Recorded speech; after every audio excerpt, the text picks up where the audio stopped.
ne les mettent pas en pratique ou qu'ils connaissent mais qu'ils négligent, ou encore qu'ils croient connaître mais ils ont mal compris les textes.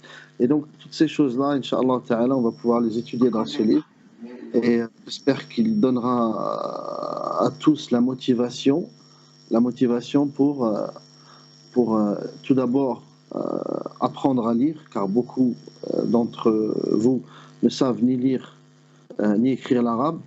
Donc déjà tout d'abord pour apprendre à lire, et deuxièmement pour abonder dans la lecture, et troisièmement pour avoir la motivation de mémoriser justement Al-Qur'an Al-Karim. Et bien sûr le but ultime de chaque musulman est de le mettre en pratique, Inch'Allah Ta'ala, dans la meilleure des manières, la manière du prophète sallallahu alayhi wa sallam et celle des compagnons radiallahu anhum. Donc nous allons commencer, Bismillah ar-Rahman ar-Rahim, avec le premier chapitre. Ou avant de commencer par le premier chapitre, il y a un hadith que cite le Cheikh Hafidahullah, qui est cité dans la plupart des ouvrages de nos savants, et qui est le premier hadith cité dans Sahih al-Bukhari. Ala wa huwa hadith innama al-a'malu bin-niyyat. Donc c'est le hadith de innama al-a'malu bin-niyyat wa innama likulli imri'in ma nawa faman kanat hijratuhu ila Allah wa rasulihi fahijratuhu ila Allah wa rasulihi wa man kanat hijratuhu lidunya yusibuha aw imra'atin yankihuha fahijratuhu ila ma hajara ilayhi. Donc ce hadith, tout le monde le connaît. Les actes, ou plutôt les actions ou les actes, ne valent que par les intentions. Et celui dont l'intention est de faire le hijra pour Allah et son messager, certes, son intention est pour Allah et son messager. Et celui dont l'intention est de faire le hijra pour la dunya ou une femme qu'il souhaite épouser, donc certes, sa hijra sera pour cela. Donc ce hadith, il est là pour nous rappeler à chaque fois l'importance de l'intention dans nos actes. Car comme vous le savez tous, chaque acte, pour qu'il soit accepté par Allah Azza wa Jal, doit subir deux conditions. La première condition, c'est justement la sincérité. Il faut que l'intention, elle soit sincère pour Allah Azza wa Jal. Et il ne faut mélanger rien d'autre à cette intention. Ni souhaiter de la notoriété, ni souhaiter faire de l'ostentation, ni que ce soit pour autre qu'Allah Azza wa Jal. Donc l'acte il doit être exclusif à Allah Azza wa Jal. La deuxième condition pour que cet acte il soit accepté auprès d'Allah subhanahu wa ta'ala, c'est qu'il doit être conforme à la pratique du prophète alayhi salatu wassalam. Qu'est-ce que ça veut dire? Ça veut dire que même si l'intention elle est bonne, si l'acte il n'est pas conforme à la sunna du prophète alayhi salatu wassalam, à ce moment-là, il n'est pas accepté par Allah subhanahu wa ta'ala. On va prendre un exemple qui est assez simple, la prière. La prière, elle a été ordonnée par Allah azza wa jal, et dans beaucoup de versets dans le Coran, on retrouve des ordres d'Allah subhanahu wa ta'ala qui nous dicte de faire la prière. La manière de faire la prière et le nombre de rak'at que l'on fait pour chaque prière obligatoire ou même pour les surérogatoires et comment faire la prière, c'est le prophète sallallahu alayhi wa sallam qui nous l'a enseigné. On ne peut venir aujourd'hui et modifier la manière de faire la prière. Pourquoi ? Parce que c'est le prophète alayhi salatu wa sallam qui nous a montré comment la faire. Donc si quelqu'un aujourd'hui a une bonne intention et dit Allah subhanahu wa ta'ala, il mérite beaucoup plus que ce que l'on fait comme prière, et donc à partir d'aujourd'hui, salatul dhuhr, elle sera 10 rak'at et non 4 rak'at comme faisait le prophète alayhi salatu wa salam. Qu'est-ce que cette personne vient de faire? Elle vient d'innover quelque chose dans la religion. Car la manière de faire salatul dhuhr, le prophète sallallahu alayhi wa sallam l'a déjà montré aux compagnons radiallahu anhum, et donc par là même nous l'a montré à nous, qui est de la pratiquer en 4 rak'at. Donc si quelqu'un aujourd'hui, malgré le fait qu'il soit de bonne intention et qu'il veuille montrer sa foi Allah Azza wa Jal en augmentant sa pratique religieuse, c'est le mauvais chemin qu'il a choisi que de modifier ce qui a été légiféré par le messager d'Allah alayhi salatu wassalam. Donc, lorsque l'on a une bonne intention, cela ne suffit pas forcément pour que l'acte soit accepté auprès d'Allah subhanahu wa ta'ala. Il faut aussi que l'acte soit conforme à la pratique de cet acte, la pratique du prophète sallallahu alayhi wa sallam. Et cela bien sûr concerne tous les actes d'adoration. On parle bien des actes d'adoration, donc bien sûr incluant la prière, le jeûne, la zakat, le dogme, les questions de foi religieuse aussi, et le jeûne du mois de Ramadan, le pèlerinage, etc. Tous les actes d'adoration. Donc nous devons de suivre la voie qui a été tracée par Allah subhanahu wa ta'ala. وَأَنَّ هَذَا صِرَاطِي مُسْتَقِيمًا فَاتَّبِعُوهُ وَلَا تَتَّبِعُوا السُّبُلَ فَتَفَرَّقَ بِكُمْ عَنْ سَبِيلِهِ ذَلِكُمْ وَصَّاكُمْ بِهِ لَعَلَّكُمْ تَتَّقُونَ. Donc il n'y a qu'un seul chemin pour rentrer au paradis, il faut bien le savoir. C'est le chemin qu'a tracé le prophète alayhi salatu wassalam. Il nous a laissé un chemin droit. Et sur ce chemin, il y a des sentiers qui sortent pour aller ailleurs, autre part. Et ce ne sont pas des sentiers qui ramènent au paradis, wal'iyadhu billah. Ce sont des sentiers qui ramènent à ce qu'on appelle al-bid'ah. Al-bid'ah, c'est-à-dire l'innovation. Et justement, nous verrons par la lecture de ces hadiths beaucoup de bid'ah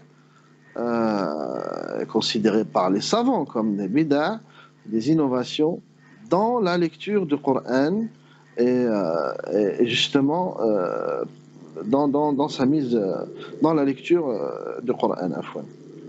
Donc ça c'est le premier hadith.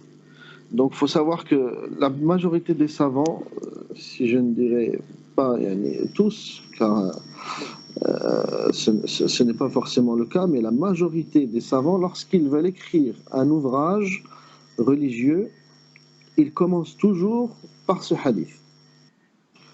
Toujours par ce hadith. Innamal a'malu binniyat. Pourquoi? Pour se rappeler à eux-mêmes le pourquoi de cet ouvrage. C'est-à-dire que c'est un acte d'adoration d'écrire un livre pour les musulmans, parce que c'est une science qui est transmise. Et justement, donc c'est pour se rappeler à eux-mêmes que cet acte-là qu'ils sont en train de faire, il faut qu'il soit pour Allah Azza wa Jal. Donc ils corrigent leur intention par le biais de ce hadith. Mais en même temps, c'est pour rappeler au lecteur, justement, que la science qu'ils souhaitent acquérir, là, il faut qu'ils la fassent pour Allah subhanahu wa ta'ala, et pas pour autrui ou pour autre chose, pour une satisfaction personnelle comme la notoriété, ou comme l'ostentation. Ensuite, il est assez facile d'apprendre ces hadiths car ils ne sont pas très longs, mis à part quelques exceptions. La plupart des hadiths, c'est des hadiths assez courts, donc il est possible de les apprendre par cœur. Donc pour les arabophones, apprenez le texte. Inch'Allah, j'espère qu'il sera mis, que le fichier PDF sera mis donc sur la page de Jannah TV. Nous allons commencer par le premier chapitre, dont le hadith est très connu de la communauté musulmane. Alors, ce hadith, il est rapporté par Abu Hurairah radiyallahu anhu. عن أبي هريرة رضي الله عنه قال قال رسول الله صلى الله عليه وسلم وما اجتمع قوم في بيت من بيوت الله يتلون كتاب الله ويتدارسونه بينهم إلا نزلت عليهم السكينة وغشيتهم الرحمة وحفت بهم الملائكة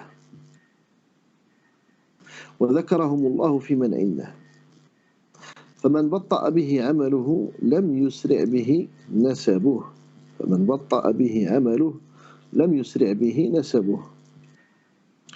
Alors, en français, d'après Abu Hurairah radiyallahu anhu, il dit Et tout groupe de musulmans qui se rassemblent dans une des demeures d'Allah Azza wa Jal pour lire le livre d'Allah et l'étudier entre eux. Ces musulmans bénéficient de la sérénité. Il dit, et certes, la sérénité descend sur eux. Et la miséricorde les enveloppe. Et les anges tournent autour.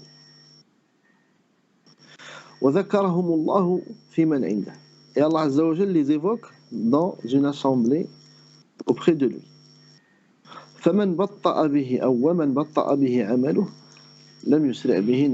Et celui dont les actes ne le font pas rentrer au paradis, ce ne sera pas sa filiation qui le fera.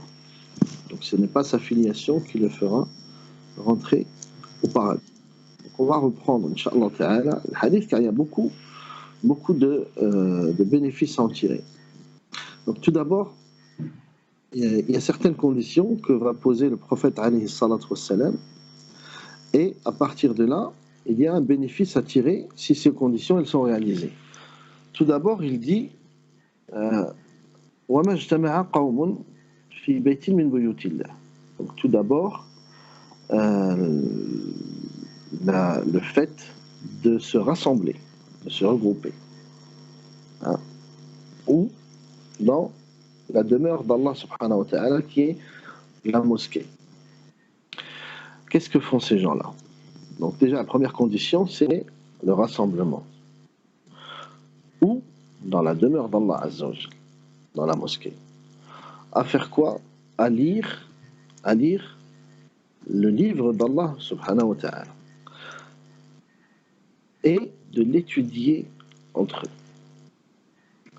Qu'est-ce qui se passe lorsque toutes ces conditions elles sont réunies?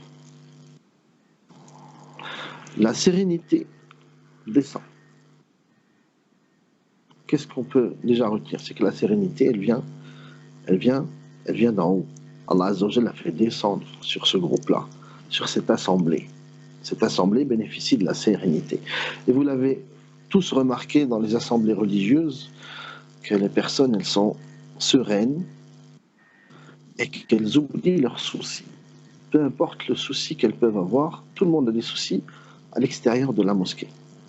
Tout le monde a soit des soucis, il y en a qui sont malades, d'autres qui sont endettés, d'autres qui ont des soucis avec leurs épouses dans leur foyer, ou d'autres qui ont des enfants qui ne sont pas forcément obéissants et qui lui causent des soucis, etc., etc., etc. Tous ces soucis-là, quand la personne elle s'assoit dans une assemblée religieuse, elle les oublie. C'est ça la sérénité. Le bénéfice de l'assise religieuse, c'est quelque chose qui dépasse l'entendement humain. Ce n'est pas juste un bénéfice spirituel, c'est un bénéfice matériel direct. Combien aujourd'hui payent des psychologues pour bénéficier de cette sérénité dont ils ne bénéficient jamais, malgré le fait qu'ils aillent voir des spécialistes? Alors que le musulman, il suffit pour lui d'être assidu dans ses assemblées pour bénéficier de cette sérénité. Et vous avez sûrement remarqué chez les gens qui s'assoient souvent avec les savants pour profiter de leur science, c'est des gens posés, des gens calmes, des gens qui ne sont pas irritables en général. Et bien sûr, il y a toujours des exceptions. Mais en général, c'est des gens posés et calmes. Et donc, cette sérénité leur est profitable directement sur leur psychisme, mais aussi sur leur corps. Car vous savez comme moi que le stress et l'anxiété causent beaucoup de maladies. Et beaucoup sont malades aujourd'hui juste à cause de stress ou d'anxiété. Donc, c'est un grand bénéfice que de s'asseoir pour profiter de la science. C'est le premier bénéfice après la réalisation des conditions que l'on vient de citer. Le deuxième bénéfice, c'est quoi? غشيتهم الرحمة قال وغشيتهم الرحمة et la miséricorde les enveloppe. Le mot rachia en langue arabe ça veut dire entourer la chose entièrement, totalement. Ça rachia. Donc la miséricorde d'Allah Azza wa Jal, elle enveloppe toute cette assemblée. Billahi alaykum, si la miséricorde d'Allah subhanahu wa ta'ala, elle enveloppe une assemblée comme ça, avec, bien sûr, tout le monde commet des péchés. Dans cette assemblée, il y a des pécheurs. Tous sont des péchés, de différents degrés. Mais personne ne peut dire aujourd'hui, je ne commets aucun péché. Ça, c'est pas possible. Et donc, imaginez avec moi quelqu'un qui s'assoit dans une assemblée comme celle-ci, et d'autres hadiths viennent appuyer justement ces dires. Imaginez une personne qui s'assoit dans une assemblée comme celle-ci, est-ce qu'il va ressortir avec des péchés? Il y a d'autres hadiths qui viennent appuyer justement ce fait que le fait de s'asseoir dans les assemblées efface tous les petits péchés. Ça efface tous les petits péchés. Bien sûr, comme vous le savez tous, les grands péchés, les péchés capitaux, ils ne peuvent être effacés que par le repentir. Ils ne peuvent être pardonnés que par le repentir sincère. Mais tous les petits péchés, ils sont effacés quand on s'assoit dans une assemblée comme celle-ci. Donc la miséricorde d'Allah Azza wa Jalla les enveloppe. Ensuite, le troisième bénéfice, c'est quoi? Rien que cela, déjà, c'est quelque chose de grandiose. C'est quelque chose de grandiose. Le premier bénéfice, sakina, la sérénité, c'est un bénéfice matériel. Matériel dont va profiter le musulman, mubasharatan, directement.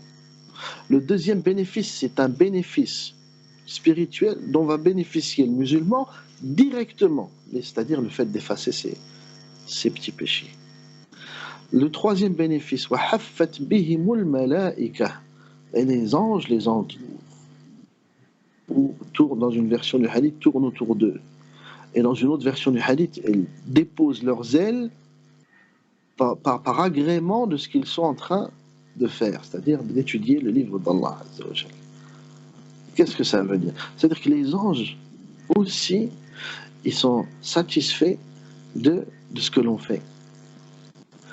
Mais c'est pas ça, si je puis dire, la cerise sur le gâteau, c'est cette dernière partie du hadith. Si le prophète alayhi salatu wassalam s'était contenté de la citer, ça aurait suffi pour avoir tous les bénéfices. Et Allah Azza wa Jal les évoque dans une assemblée auprès de lui. Qui est-il auprès d'Allah subhanahu wa ta'ala, si ce n'est les anges rapprochés? Les anges rapprochés d'Allah subhanahu wa ta'ala. Alors, imaginez aujourd'hui, ce n'est pas de l'imaginaire, mais c'est du concret, dans une assemblée, que vous êtes assis en train d'étudier et qu'Allah Azza wa Jal, il vous évoque par votre nom dans une assemblée avec des anges. Subhanallah. Rien que cela devrait suffire à émouvoir tout musulman. Tout musulman. Aujourd'hui, si dans n'importe quelle mosquée vous êtes assis, où vous n'êtes pas du tout présent, et l'imam fait un cours sur telle ou telle chose religieuse, des questions de jurisprudence ou n'importe quoi d'autre. Puis, il cite votre nom comme exemple. Lorsque l'on va vous rapporter que l'imam vous a cité dans la mosquée alors que tout le monde était présent, comment vous allez vous sentir? Fier. Ah, l'imam, il a dit mon nom à la mosquée et tout, devant tout le monde. Et tous ces gens-là sont tous des pécheurs, tous des êtres humains qui ne peuvent ni vous nuire, ni vous accorder le bien. La yanfa'una wa la yadurrun. Innama an-nafi'u wad-dar huwa Allah subhanahu wa ta'ala. Allah Azza wa Jal, c'est lui qui peut nuire à quelqu'un, c'est lui qui peut lui donner du bien. Alors imaginez cette scène. vous êtes fiers et tout, etc. Mais sachez que si vous vous asseyez dans cette assemblée, c'est Allah subhanahu wa ta'ala, le créateur de tous ces gens-là, de tous ces gens présents, c'est lui qui va vous citer par votre nom, et cela auprès des anges, des créatures qui ne commettent aucun péché. Et pourquoi il cite votre nom? Parce qu'il apprécie ce que vous faites, il aime ce que vous faites. Vous vous asseyez pour étudier la science religieuse. Allah Azza wa Jal aime cet acte d'adoration. Il aime beaucoup cet acte d'adoration. Et comme nous allons le voir, la lecture du Coran, c'est quelque chose de très gratifiant auprès d'Allah subhanahu wa ta'ala. Et j'encourage tous les musulmans, tous les frères et les sœurs qui nous regardent à ne pas attendre demain pour commencer à lire, pour commencer à apprendre à lire. Aujourd'hui, il n'y a pas d'excuse. Il n'y a pas d'excuse aujourd'hui pour ne pas apprendre à lire le Coran. Beaucoup de gens croient que ce n'est pas à leur portée parce qu'ils ne savent pas lire l'arabe, etc., ou ce genre de choses. Vous n'êtes pas obligé de savoir lire pour apprendre le Coran. Il y a des compagnons qui savaient ni lire ni écrire, ils ont appris le Coran par cœur. Il faut juste utiliser les bonnes méthodes, Inch'Allah ta'ala, que je partagerai avec vous sur cette chaîne Mubarakah, bi'idhnillah, Jannah TV. Et donc, on va se contenter de cette petite introduction, Inch'Allah ta'ala, et notre rendez-vous quotidien sera à 15 heures tous les jours, Inch'Allah. Allah Azza wa Jal أن يجعلنا ممن يستمعون القول فيتبعون أحسنه وأن يجعل القرآن ربيع قلوبنا ونسأل الله عز وجل أن يعلمنا ما جهلنا ويذكرنا ما نسينا وأن يجعل القرآن يعني يملأ بيوتنا وأن يجعل نساءنا من الحافظات وذرياتنا كذلك إنه ولي ذلك والقادر عليه وهذا قولي ونستودعكم الله الذي لا تضيع ودائعه إلى الغد إن شاء الله تعالى. Notre rendez-vous sera demain à 15 heures. Wassalamu alaikum wa rahmatullahi wa barakatuh.